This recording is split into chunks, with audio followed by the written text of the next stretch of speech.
Morning பிரேக்ஃபாஸ்ட்டுக்கு எப்பயுமே இட்லி தோசைன்னு சாப்பிட்டு போர் அடிக்குதா? அப்போ நான் சொல்ற மாதிரி ட்ரை பண்ணி பாருங்க. டேஸ்ட்டும் சூப்பரா இருக்கும். உடம்புக்கும் ரொம்பவும் ஹெல்த்தி. அதுக்காக ஒரு மீடியம் சைஸ் சொரக்காய் தோல் சீவிட்டு குட்டி குட்டியா கட் பண்ணி மிக்ஸி ஜார்ல சேர்த்துக்கோங்க. அது கூடவே 1 டம்ளர் அரிசி மாவு, 1 டம்ளர் ரவை, தேவையான அளவு உப்பு, கொஞ்சமா தண்ணி சேர்த்து ஃபைனா அரைச்சு ஒரு பாத்திரத்துக்கு மாத்திக்கோங்க.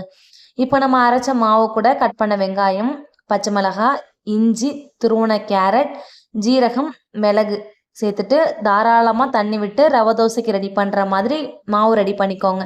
ரெடி பண்ணி நல்லா மிக்ஸ் பண்ணி விட்டுட்டு, நான்ஸ்டிக் பேன் எடுத்துக்கோங்க. நான்ஸ்டிக் பேன் நல்லா காஞ்சதுக்கு அப்புறமா நம்ம ரெடி பண்ணி வச்சிருந்த மாவை ஊத்தி நல்லா மொறு மொறுன்னு முருக விட்டு எடுத்தீங்கன்னா, சூப்பர் அண்ட் டேஸ்டியான சொரக்கா தோசை ரெடி ஆயிடும். இத சொரக்கா தோசைன்னு சொன்னா யாராச்சும் நம்புவாங்களா? டேஸ்ட்டும் வெறித்தனமா இருக்கும். ட்ரை பண்ணி பார்த்துட்டு மறக்காம கமெண்ட்ல சொல்லுங்க. அப்படியே அது கூடவே இன்னைக்கு தேங்காய் சட்னி ரெடி பண்ணி மார்னிங் பிரேக்ஃபாஸ்ட் சாப்பிட்டோம். புடிச்சிருந்தா லைக் பண்ணி மறக்காம சப்ஸ்கிரைப் பண்ணுங்க.